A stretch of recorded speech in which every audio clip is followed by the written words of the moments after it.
Oke, di pertemuan sebelumnya atau kemarin kita masuk di perencanaan bendung, tapi untuk yang mercu tipe bulat. Jadi ada yang bulat dengan satu jari-jari, ada juga yang mercu bulat dengan dua jari-jari. Nah, nanti untuk perumusannya sama, hanya untuk menentukan jari-jarinya nanti ada perumusan lain, yang insya Allah nanti saya tuliskan di lecture notes. Sebelum UAS saya akan berikan itu. Nah, yang selanjutnya kita masuk ke perhitungan mercu bendung, tapi yang tipe OGI atau dia agak berbeda sedikit dari yang bulat. Perbedaan yang paling mencolok itu ada di bagian lengkung hilirnya. Jadi kalau kemarin itu kita kembali ke atas sebentar. Nah, ini. Kalau yang kemarin itu ini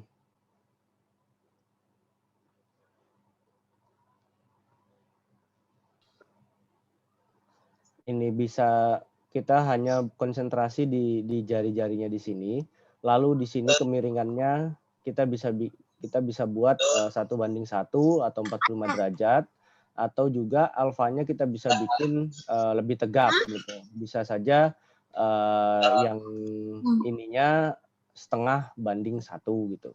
Jadi kita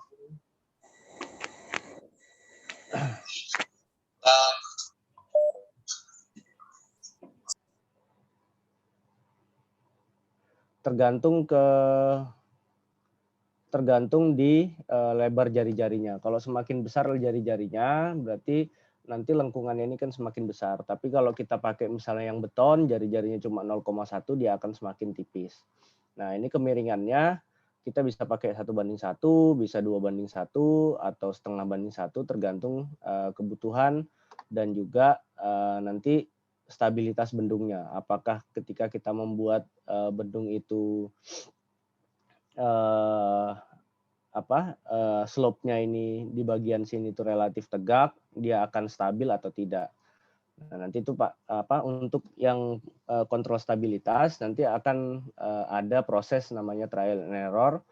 Jadi coba-coba, nanti kita akan menyesuaikan bentuk mercu bendungnya, kira-kira seperti itu. Nah, sedangkan yang tipe OGI itu awal mulanya itu kenapa lengkung ini dibuat dengan sebuah persamaan, awalnya itu diambil dari misalnya kita membuat sebuah bendung dengan ambang tipis, contohnya ini yang di sisi sebelah sini. Nah, yang sisi sebelah sini ada yang A itu ada subcrested weir. Nah, kalau kita membuat ambang tipis, bendung ambang tipis, ada aliran yang akan membentuk, ada ruang hampa atau ada celah kosong di bagian hilir dari ambang tadi yang membentuk lengkungan. Nah, karena lengkungan ini kalau dia tidak diberikan sebuah konstruksi di sini, air ini akan jatuh dan di sini terjadi seperti air tumpah itu, jadi ada benturan antara air dan permukaan di sebelah sini. Nah, itu nanti bisa menyebabkan crack dan segala macam. Nah, untuk itu celah kosong tadi ini ditutupnya dengan apa? Dengan konstruksi misalnya pasangan batu atau pasangan beton. Struktur beton atau pasangan batu kali. Nah, lengkungan ini didasarkan pada bentuk lengkungan air yang terbentuk pada saat kita menggunakan ambang tipis ini tadi. Kalau kita perhatikan, nah ini kan ada lengkungannya seperti ini kan. Nah, lengkungan ini yang diambil sehingga membentuk yang namanya mercu bentuk OGI. OGI-nya itu adalah yang ini, bentuk lengkungannya ini. Jadi dia bukan 1:1 atau 2:1, tapi mengikuti persamaan yang ada di sini. Nah, intinya lengkungan ini dibentuk pada saat kita menggunakan ambang tipis, ada celah yang di dalam sini, ada ruang hampa di sini. Nah, itu ditutup dengan konstruksi pasangan batu atau beton. Nah, lalu di sini ada kita lihat yang di gambar D. Nah, di situ ada kavitasi. Nah, kavitasi ini bahaya untuk struktur betonnya. Nah, kavitasi itu ada kayak di sini ada udara yang terjebak sehingga ini menyebabkan kavitasi. Nah, untuk mengurangi kavitasi biasanya di sini dikasih ram supaya terjadi apa? Di sini ada loncatan air. Kalau kavitasi itu jadi ketika ada di sini udara itu bergesek dengan struktur bendungnya. Kalau biasanya kalau kita lihat kavitasi itu ada di propellernya apa itu? Kapal. Nah, kapal atau kita bisa lihat misalnya di pompa air. Nah, itu kalau ada kavitasi biasanya pompa airnya itu akan rusak. Nah, itu terjadi karena ada gesekan dengan udara yang ada di sini. Nah, untuk mengurangi itu jadi dikasih ram di sini. Jadi supaya airnya itu ada loncatan air di sini. Nah, di sini ada aerated cavity, jadi di sini gesekan udaranya bisa dikurangi sehingga tidak membahayakan struktur dari bendungnya ini bendungnya sendiri. Nah, kurang lebih seperti itu yang tipogi. Sampai di sini ada yang mau disampaikan dulu, ada yang mau ditanyakan dulu.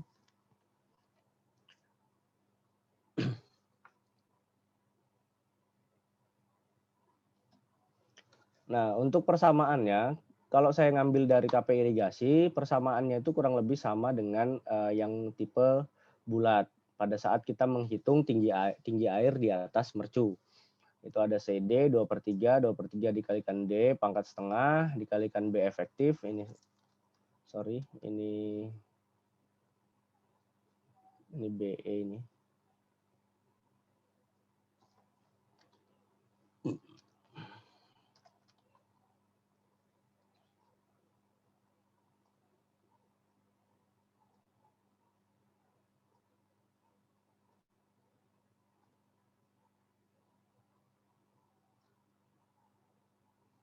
Nah, ini BE lebar efektif dikalikan dengan H1 kecil pangkat 3/2 atau pangkat 1,5. Nah, nanti di sini CD-nya itu CD-nya seperti biasa itu adalah C0 dikalikan dengan C1 dikalikan dengan C2 yang merupakan fungsi jika dengan harga maksimum C0 itu adalah 1,49 jika H1 besar dibagikan dengan jari-jarinya itu adalah lebih besar dari 5, terus P itu adalah tinggi mercunya itu dibandingkan dengan tinggi air yang ada di atas mercu. C2 juga sama menggunakan fungsi P per H1 besar. Nah, koefisien debit CD dari hasil ini bisa diambil, C0 itu diambil konstanta, terus yang C1 itu diambil pakai grafik seperti yang sebelumnya, yang C2 juga sama pakai grafik yang di sebelumnya. Nah, ini ada keterangannya untuk faktor koreksi C1 itu di gambar 410 yang ini. Kita bisa lihat kalau pakai hulu vertikal kita bisa ambil yang di sini, misalnya nilainya berapa. Tapi kalau yang P per HD-nya, H1 P per HD itu sama tinggi muka air di atas mercu. Nah, nanti itu ada yang 0,2, 0,3, 0,6, 1 dan di atas 1,33. Ini saya tulis tadi di mana? Nah, ini 1,33.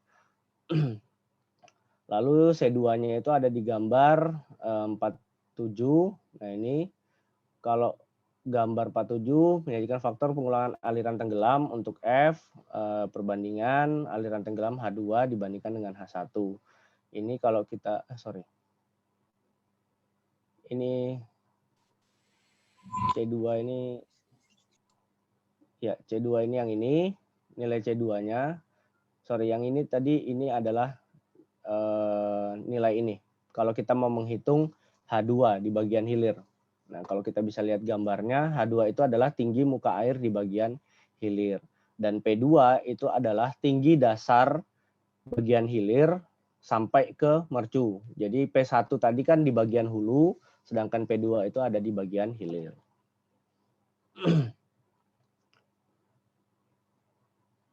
Untuk contohnya nanti sama seperti yang sebelumnya, saya akan kasih di lecture note, nanti kalian bisa pelajari. Yang jelas di penjelasan ini, saya akan jelaskan dulu apa itu yang CD, apa itu yang B efektif, apa yang H1, dan apa perbedaannya antara OGI sama yang mercubulat. Kalau kalian lihat gambarnya itu akan lebih mudah sebenarnya. Nah, kalau ini saya ambil contoh aja untuk menentukan harga koefisien C2 misalnya. Kalau untuk mercu OGI itu kita bisa lihat di sini. Nah, di sini ada nilai P, H1. H1 itu adalah H1 kecil ditambahkan V1 kuadrat per 2G. Kadang juga V1 kuadrat per 2G-nya itu diabaikan, jadi H1 besar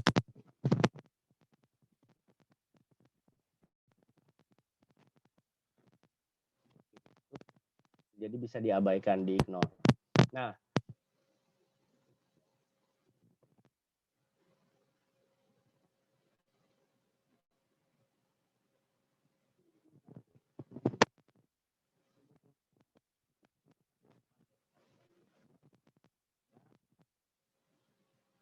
Mohon maaf Pak, apa memang tidak ada suaranya Pak?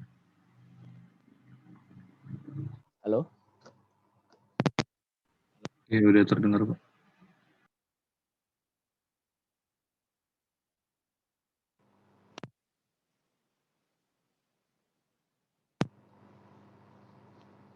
Halo? Suara saya sudah masuk? Masuk Pak, masuk Pak. Sudah Pak, terdengar Pak. Oke. Nah, yang di sini kita bisa pakai. Nah, tergantung kamu nanti mau pakai yang mana. Kamu mau pakai yang kemiringan 45 derajat atau kemiringan yang agak lebih tegak atau yang tegak 1:0,33. Nah, di sini kita bisa lihat kalau misalnya sebagai contoh, saya pakai yang tipe pakai kemiringan yang 1:1. Terus nilai P per H1-nya. P saya misalnya P ini tidak selalu dari dasar sungai ya. Bisa saja ini adalah lantai yang dinaikkan. Ingat kemarin saya kasih contoh. Misalnya saya dasar salurannya di sini, terus bendung saya di sini, ya kan? Nah, bisa saja P-nya itu bukan dari dasar saluran di sini, tapi saya naikkan. Bisa saja saya buat naik seperti ini. Tapi di bagian sininya dikasih pengaman, biasanya dikasih bronjong. Nah, P-nya ini anggaplah misalnya 2. Terus hanya ininya H1-nya H1-nya kan kita cari kemarin. Ini pakainya bisa pakai cara coba-coba atau kalau misalnya P-nya sudah diketahui ya tinggal dimasukkan saja. Terus H1-nya kan sudah dihitung di perumusan awal dengan yang ini ketemu H1 kan? Ini. Nah, ini bisa disamadengankan dengan H1 kecil, H1 besar sama saja. Kalau dia kecepatan datangnya kecil, jadi H1 kecil sama dengan H1 besar sama aja.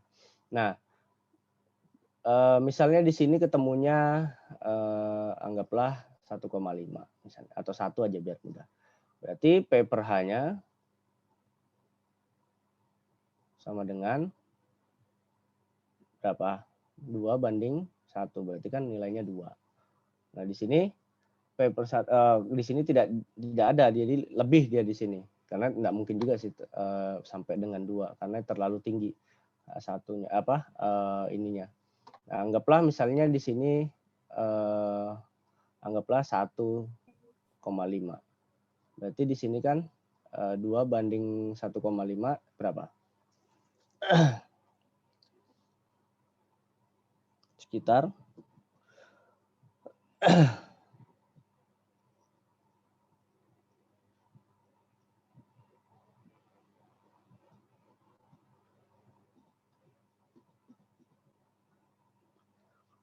misalnya di angka 1,3 misalnya. Di sini 1,1, 1,2, 1,3. Nah, 1,3 di sini berarti kira-kira kita ambil yang kita pakai yang 1:1 misalnya. Nah, di sini. Oh, berarti koefisien C2 saya itu di sekitaran 0,99 di sini anggaplah 0,995. Itu adalah nilai C2 saya.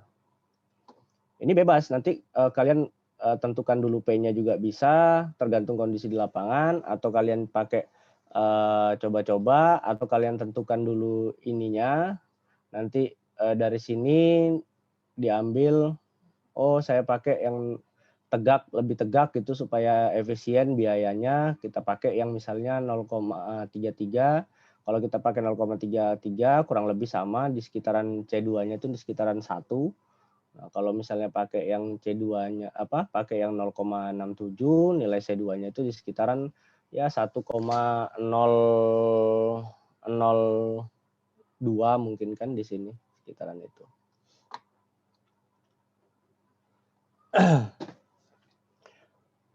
Sampai sini paham? Paham, Pak. Oke. Nah, ini sama kita tentukan kan kalau kita tadi pakai 1 ya di sini juga pakai 1. Berarti kalau nilai C1-nya 1 misalnya mana yang 1? Nah, ini yang 1 tadi nilai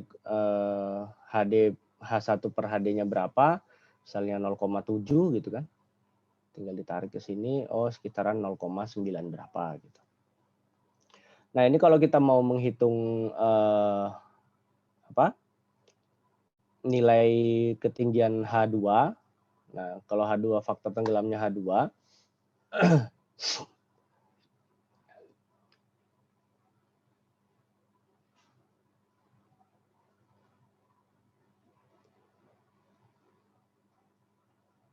kalau H2-nya ini bisa dihitung misalnya dengan menggunakan jadi debit, dimensi saluran di bagian hilirnya itu berapa? Nanti ketemu nilai H2-nya.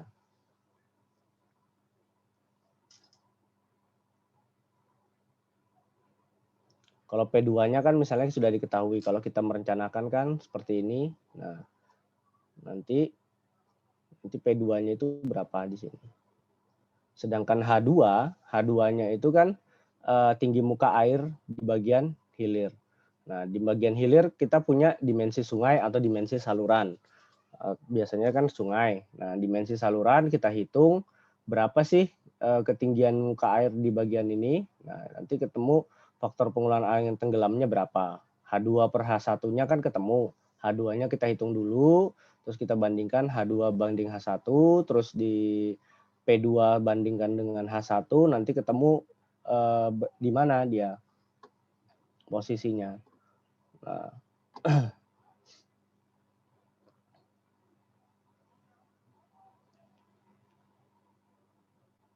atau misalnya kita pakai, kita asumsikan misalnya faktor pengurangan aliran tenggelamnya itu kita pakai 1 misalnya atau 0,995.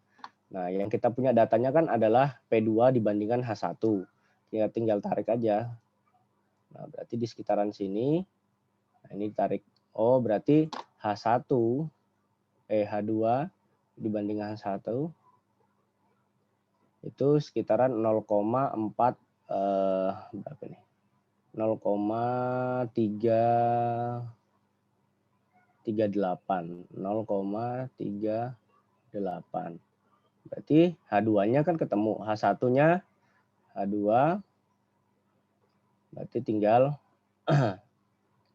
H1 dikalikan 0,38. Udah, nanti H2-nya ketemu berapa. Oke. Nah, ini yang tadi saya bilang, pada saat kita merencanakan bentuk OGI, itu ada persamaan yang digunakan untuk menentukan kelengkungan di bagian hilirnya.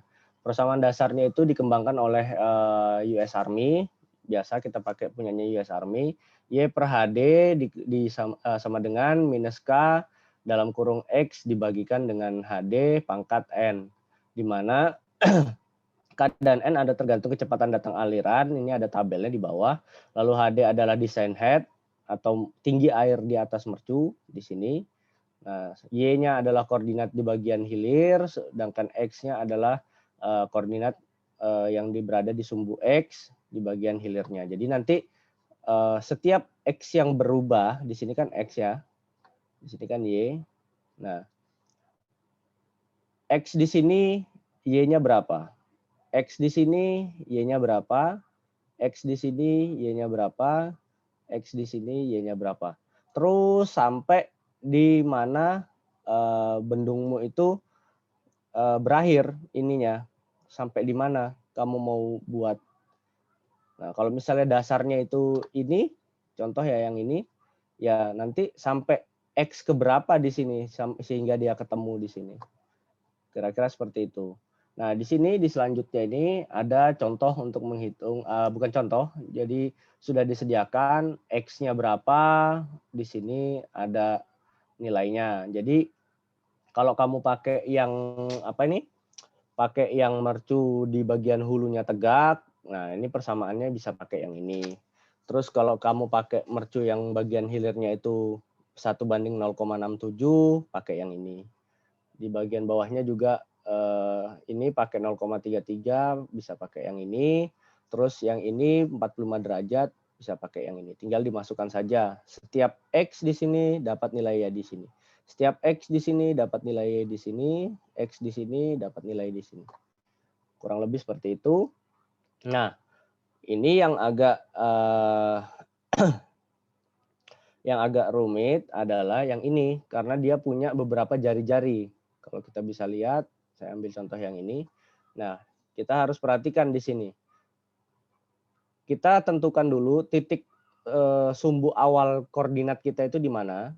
Nah, nanti yang di bagian hilirnya kita hitung berdasarkan rumus yang ini. X, misalnya kita ambil yang contoh yang mercu ogi tapi yang bagian hulunya tegak.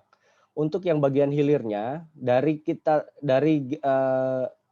titik awal koordinat ini yang bagian hilir itu lengkungannya mengikuti rumus X pangkat 1,85 dikalikan 2 HD pangkat 0,85 Y. Nanti di situ ketemu nilai Y-nya berapa. Nanti ini dikeluarkan nilai Y-nya kan. Nah, lalu ini ada HD. Nah, HD kan sudah dihitung sebelumnya. Kita bisa cari. Kalau misalnya kita tinggi muka airnya di atas mercu itu berapa? 1 meter misalnya. Tinggi HD-nya ini adalah 1 meter, ya tinggal nanti di sini dilihat, oh R-nya itu setengah HD, berarti jari-jarinya diambil dari koordinat sini.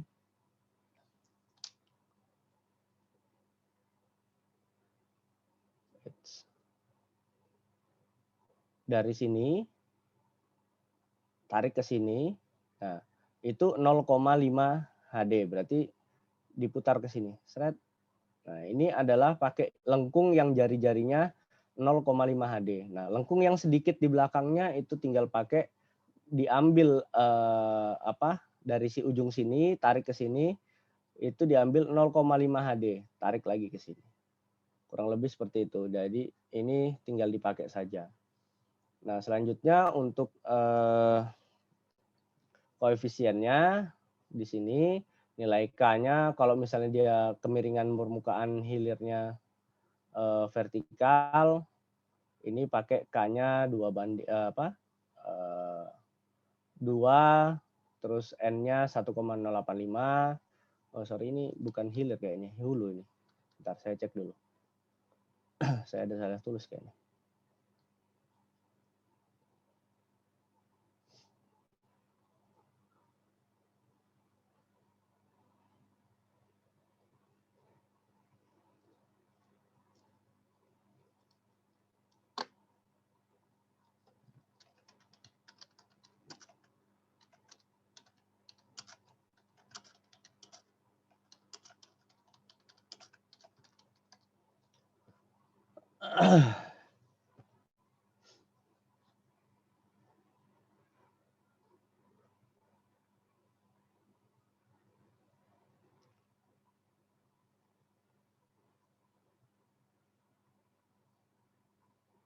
Oh iya, betul.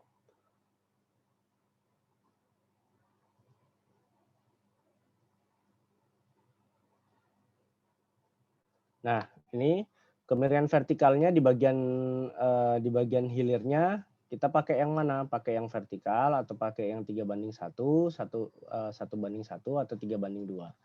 Nanti ketemunya seperti ini. Misalnya ini ya. Ini gini. Ini kan melengkung. Nah, yang sisanya itu diambil ini tadi. Sorry. Nah, ini nanti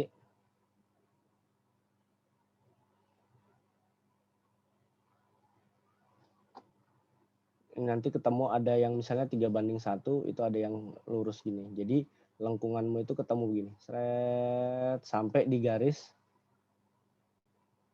Misalnya kemiringan hilirnya itu adalah misalnya 3:1 misalnya, atau 1:1, ininya 1:1.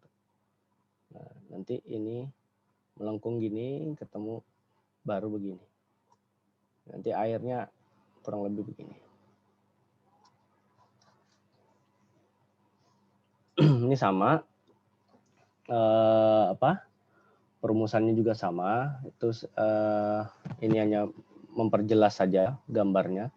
Kita bisa gunakan gambar yang 4 gambar di atas ini untuk menghitung lengkung OG-nya. Atau nilai K dan N itu bisa dicari dengan menggunakan grafik ini. Nah, ini grafik untuk nilai K, yang di sini adalah grafik untuk nilai N. Ini H0 per H0 kecil dibagi dengan H0 besar. Kalau misalnya vertikalnya itu vertikal dan 1:3, tinggal kita ini garisnya yang di sini berasalnya 0, ya itu nilai K-nya sekitar di sini berapa ini? 0,4 berapa ini? 0,5-an. Kurang lebih seperti itu. Kalau saya sih gunakan tabel saja biar enggak bingung. Oh, ini sorry, nilai N-nya. Nah, nilai N-nya ini di sekitaran misalnya 1:3, itu di sekitaran 1,84, atau di sini 1,85-an mungkin kan. Sampai sini ada pertanyaan dulu?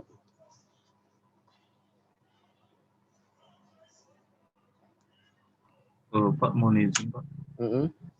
Tadi itu ada waktu mencari di grafik itu ada ini apa ya, faktor aliran tenggelam. Itu yang mana ya, Pak? Ini? Iya, Pak. Itu faktor aliran pengurangan aliran. Nah, ini kita untuk mencari ini nilai H2. Ini kan H2/H1. Nah, kita bisa tentukan kita mau pakai aliran tenggelamnya pakai yang mana misalnya. Kita pakai 1 misalnya. Kita ambil 1. Nah, kita ambil 1 di sini bisa kita pakai. Oh, di sini P2 per H1-nya berapa? Nanti kita bisa dapatkan nilai H2-nya. Berarti itu kita yang tentukan ya, Pak ya? Bisa kita tentukan yang ini.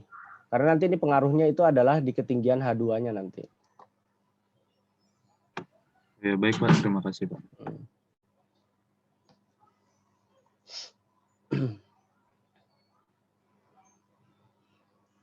Ada lagi?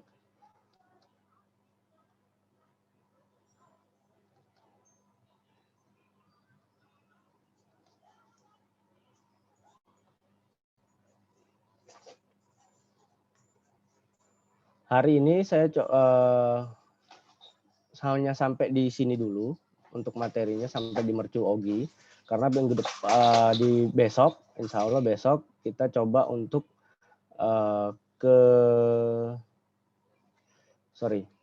habis OGI ini kita masuk ke, berarti besok itu masuk ke kolam olak.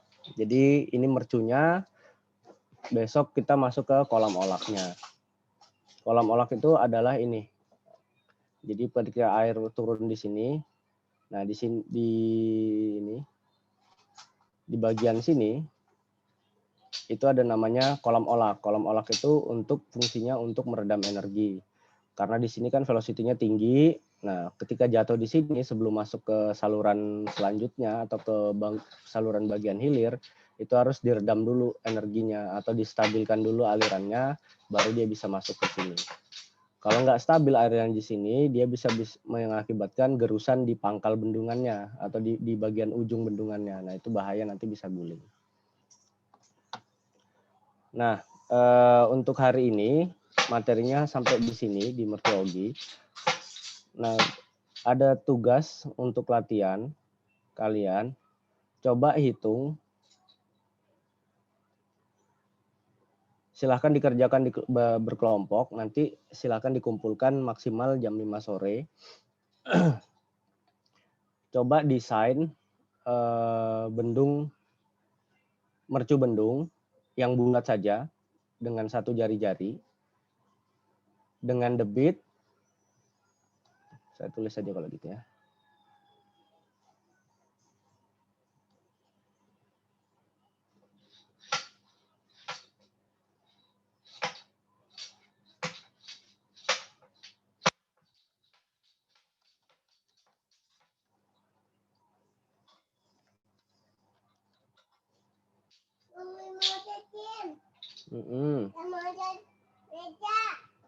Iya, iya.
Halo, nah ini tugasnya ini aja. Silahkan dikumpulkan jam 5 sore, nanti di LMS. Kalau bisa kumpulkannya per kelompok saja. Kemarin kelompok irigasi itu satu kelompok berapa orang? 4 sampai 5, Pak.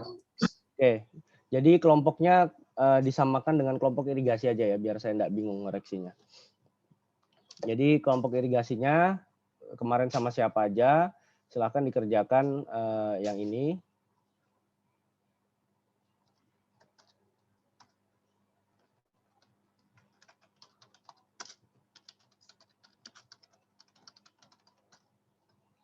Nah ini langkah perhitungannya nanti, jadi yang pertama dihitung itu adalah dimensi saluran atau sungai.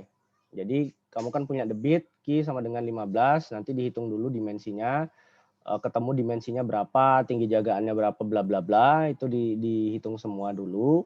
Terus lalu kalau saya mau bikin bendung, misalnya saya bikin bendung, nah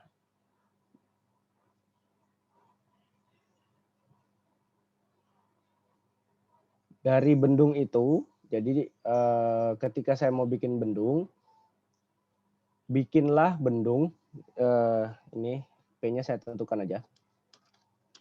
P-nya itu nanti kalau 15 meter kubik per detik.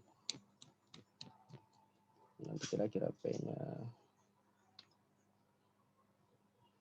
Oke, P-nya itu ada di 3 meter. Dari dasar saluran rencana. Nah, oke. Tinggi bendungannya saya tentukan saja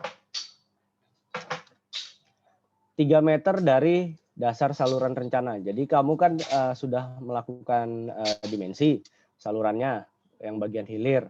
Nah, nanti dari dimensi itu diambil dari dasar saluranmu itu diambil 3 meter tingginya, berarti P-nya kan, P-nya itu 3 meter. Nah, tinggi mercu bendungmu itu adalah 3 meter dari dasar saluran. Nah, itu lalu hitung mercu bendungnya, bentuknya, dan gambar hasil perencanaannya. Udah itu aja, nanti dikumpulkan jam 5 sore.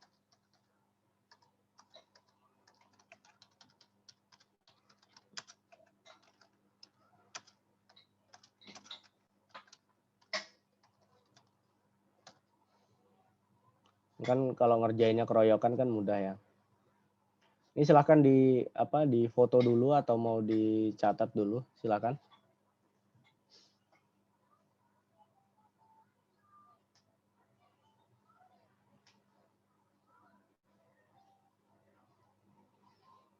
Sudah? Sudah, Pak. Oke. Sudah, nanti silahkan ditaruh di LMS, nanti sudah saya buatkan di tempat uploadnya di LMS. Sampai sini ada pertanyaan?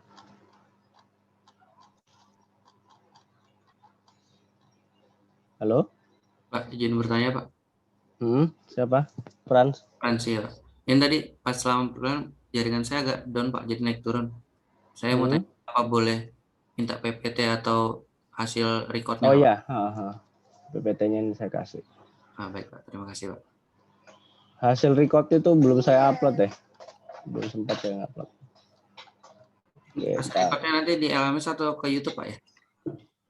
Biasanya linknya saya taruh ya di YouTube, cuma linknya saya taruh di LMS. Oh ya, baik, Pak. Terima kasih, Pak.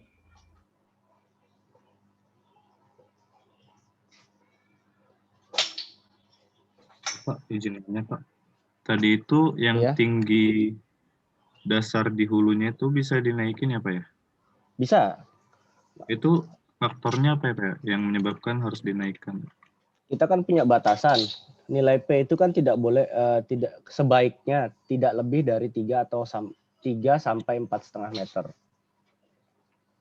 Kalau nilai P-nya itu terlalu besar, misalnya 10 meter gitu, atau ya 10 meter lah ambil. Bendungmu itu kan tinggi banget. Jadi tidak efisien dia.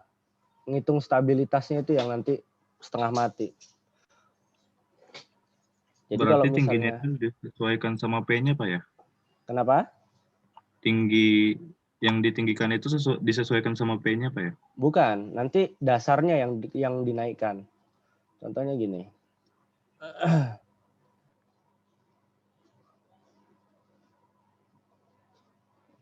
Ini, misalnya kamu punya dasar sungai di sini kan. Nah, seandainya kalau kamu bikin bendung itu dari dasar sungai, dari titik nolnya di sini ya, kamu bikin bendung gini. Ternyata P-nya itu di sini 10 meter. Mohon maaf Pak, belum share screen. Oh, sorry.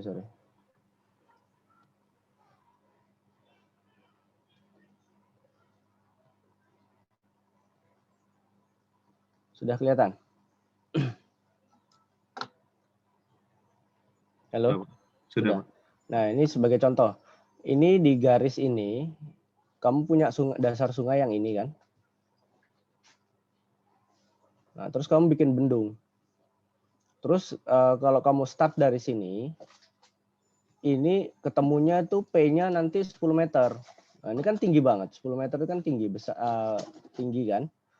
Nah, kalau ininya tinggi, otomatis nanti kamu kan punya R kan ya? Jari-jari kan? Di sini kan? Kalau mercu bulat kan ada jari-jari di sini toh. Ya. R-nya berapa? Sedangkan R itu tergantung juga nilai P. Nilai tinggi air. Nah, kalau R-nya besar, ini dimensi bendungmu ini semakin besar nanti. Jadi secara cost dia nggak efektif. Kedua, nanti kalau kamu bikin seperti ini,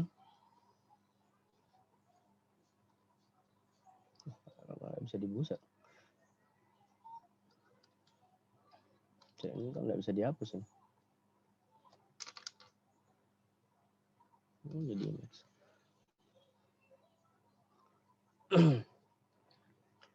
Kalau kamu tadi, saya ulangi gini ya, ini ada bendung di sini. Oops.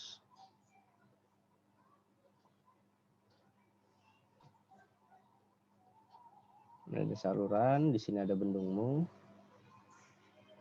Nah, kamu kan nanti di sini ada pondasinya seperti ini.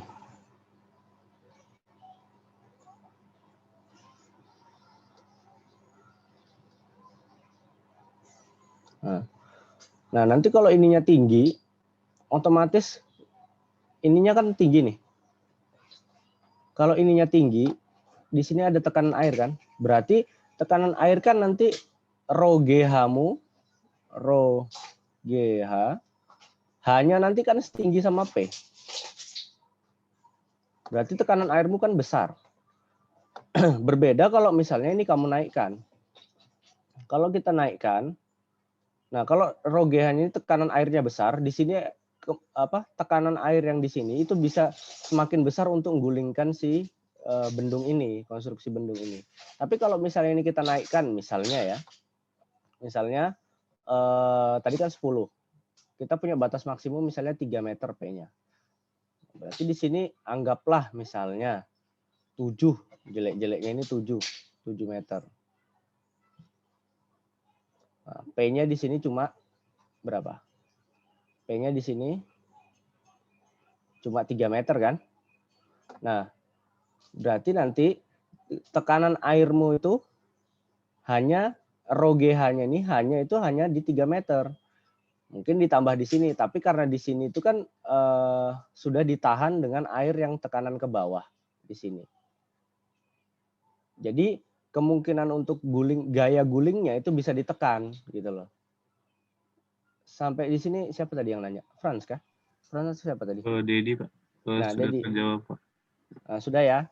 Ya, Itu faktornya kenapa P-nya itu ada batas maksimumnya. Nanti kalau P-nya terlalu besar, ya secara cost, kamu ngitung stabilitasnya juga setengah mati karena gaya gulingnya itu besar sekali. Nah, gaya guling ini saya nyinggung aja stabilitas itu. Kalau kita menghitung stabilitas itu ditentukan dulu titik ujungnya, namanya titik rolling point-nya. Misalnya di sini rolling point-nya.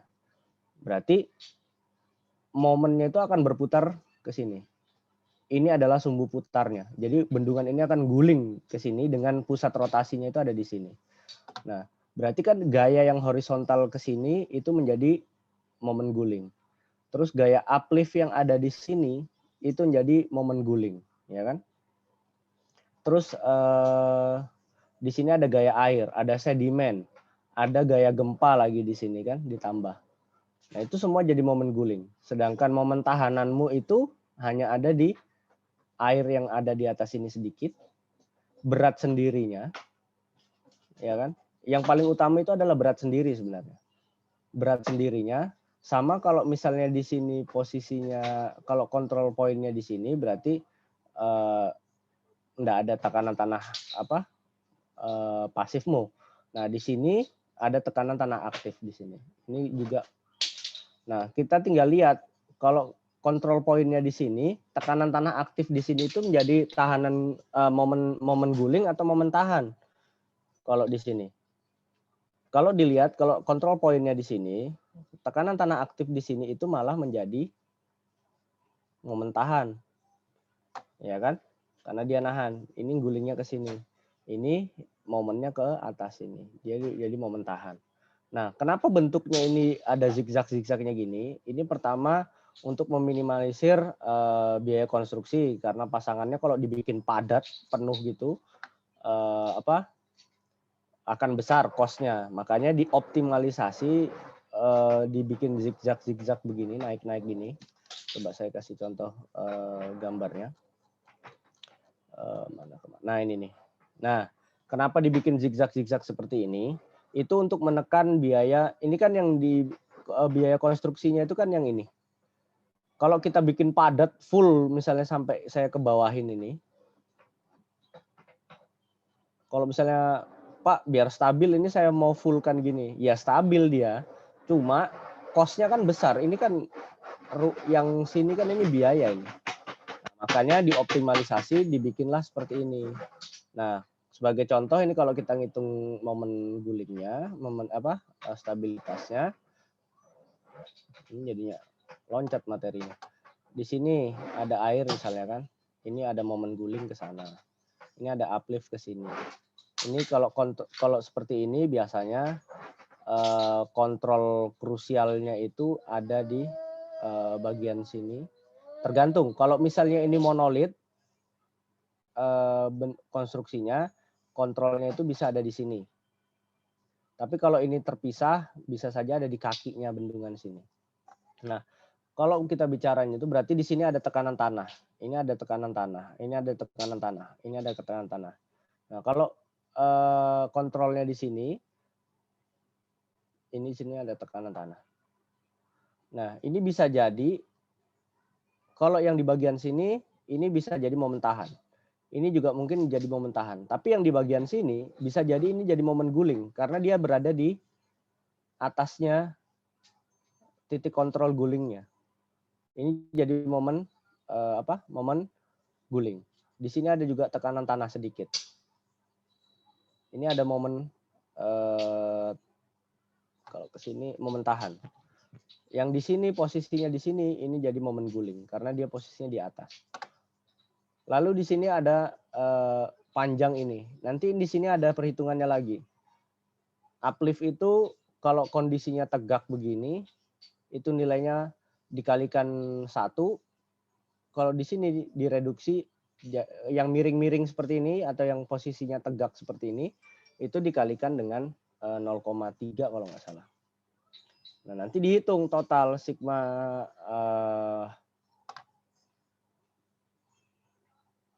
momen tahan harus lebih besar dengan sigma momen guling. Baru nih yang disebut oke. Kurang lebih gitu ya, Dedi ya. Ini penjabarannya kenapa P itu harus tidak lebih dari 4,5 atau 3 meter. Baik, Pak. Terima kasih, Pak. Oke, ada lagi? Ada lagi?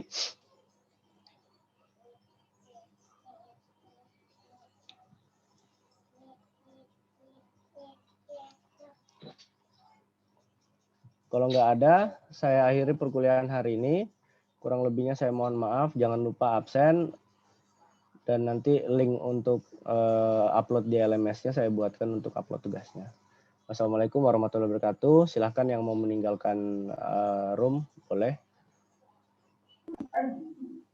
Waalaikumsalam. Makasih, Pak.